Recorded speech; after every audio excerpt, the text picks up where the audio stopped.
Good morning, my dear students, and welcome to the class on history.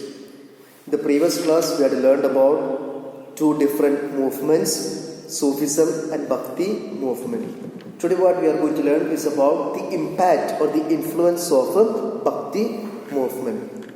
The first one is it preached universal brotherhood. All are brothers and sisters. There is a universal brotherhood among the people. Second, it emphasized the equality of all men. All are equal.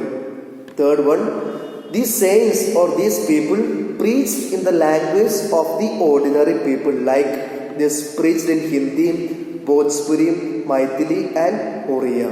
Which means these were the common languages of the people, and they were able to preach in the language of the people.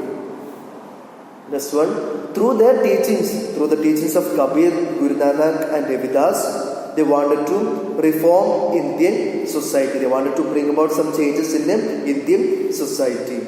And they wanted to bring about a new social order based on the principle of equality of everyone. And they gave up all caste divisions. So these are the influences of a Bhakti movement. Now what we are going to learn is about two different saints of a Bhakti movement. Two important Bhakti saints. The first one is Mirabai. Second one is a Saint or Saint Jnaneshwar. Let's take the first one, Mirabai. She was a Rajasthani princess of Mewar. She gave up the world and became a devotee of Lord Krishna. And how did she become very popular? She became very popular through her devotional songs. And she was able to mix with the ordinary people and showed with her example how to surrender oneself to the Lord Krishna. And her brilliant poetry is known as a Padavali, and her poems indicate a deep personal association with the Lord Krishna. That's about the person called Mirabai, who was a Bhakti saint. Second one, we have got a Saint Jnaneshwar, also known as a Dhyaneshwar. He was a saint, poet, philosopher from Maharashtra in the 13th century. Okay, and he learned and mastered the philosophy and Kundalini Yoga from his elder brother Nivrittanaga. Okay, from his elder brother, he learned and mastered philosophy and Kundalini Yoga. And at the age of 15, he delivered 9,000 verses of his commentary on Bhagavad Gita, known as Bhavarta Deepika. Which means at the age of 15, he delivered 9,000 verses of his commentary on Bhagavad Gita, known as Bhavarta Deepika. And he said, devotion is the path to liberation. If you want to liberate yourself, what do you need? That is devotion. And next one, his book called Amritanubhava, it is a treatise on his spiritual experience. His spiritual experiences are explained in the treatise called Amritanubhava. And due to the influence of Namdev, he joined the Varkari movement. What was his aim? His aim was to propagate a path that combines Vedic doctrines, Vedic teachings with knowledge and devotion. Combining Vedic teachings, Vedic doctrines with two things, knowledge and devotion. And what do they propagate? They always propagate remembering God at all times, living a simple, virtuous life and helping others. And his teachings brought about great devotion in common people, and his works are known as Abhangas. His works are known as Abhangas, and he died in 1296. He died in 1296. And he died in the place at the place called Alandi. And his Samadhi Mandir, where he was buried, it became a revered, respected religious place. And he is an inspiration for millions of devotees. And his teachings and great texts are respected by the people.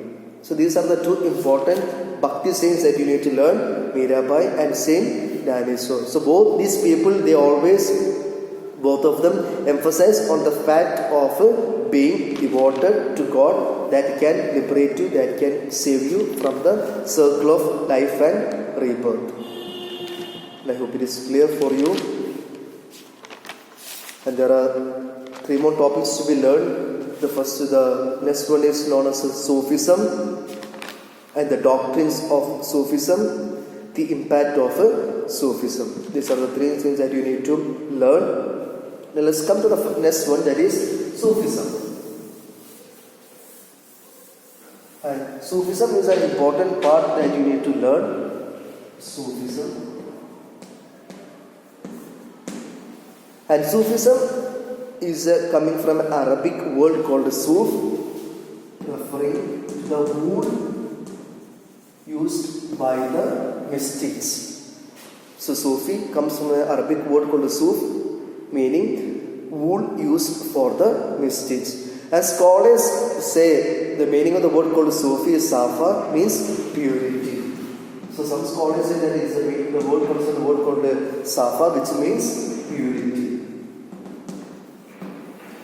And Sufis came to India with the Turkish rulers. And Sufi saints have got 12 orders or silsilas. Okay, and what does it mean by the term order or silsila? Which means, silsila means it is a chain that has got a continuous link between the master and the disciple. And Per is the leader of this particular order. I said there are 12 orders or silsilas. Silsila means it's a continuous link between the master and the disciple. And Per is the leader of the order. And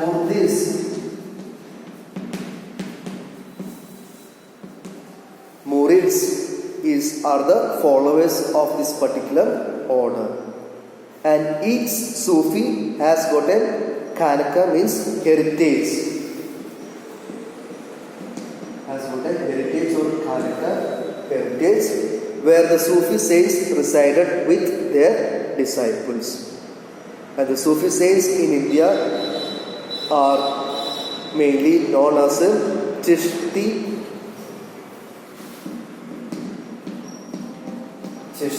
or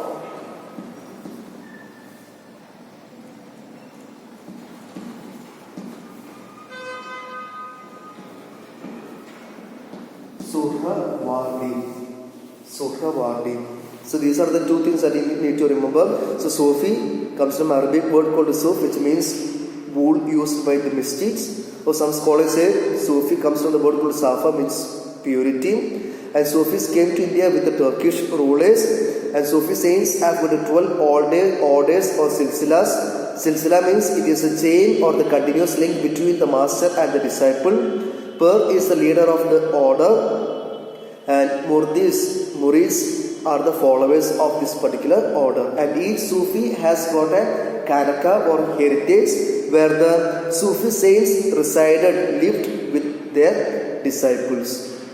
And in India, the Sufi saints are from a Chishti order or a Suhrawardi order. Now coming to what are the doctrines of Sufism?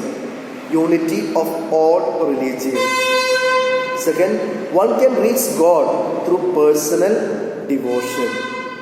An individual soul is the manifestation of God. If you have an individual soul, it shows the manifestation of God. And equality and brotherhood, irrespective of caste, color, creed, religion.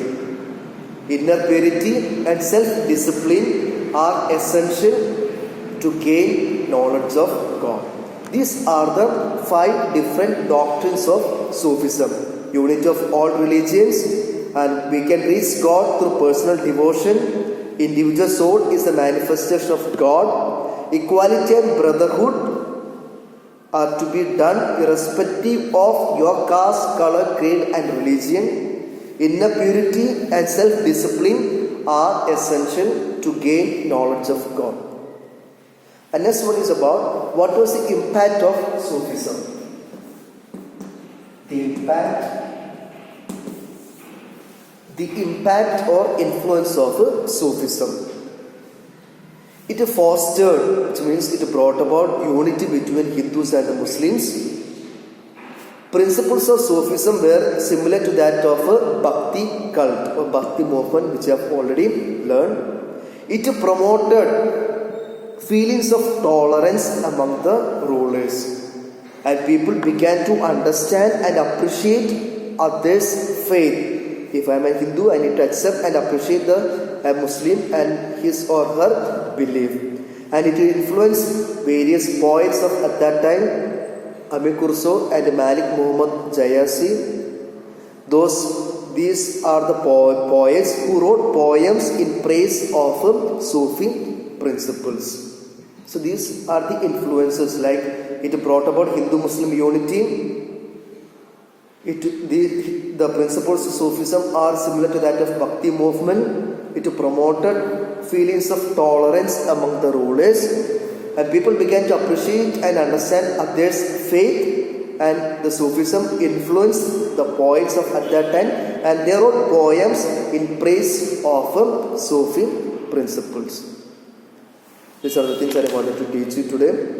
So kindly go through the video once again, and I hope you will be able to understand it properly.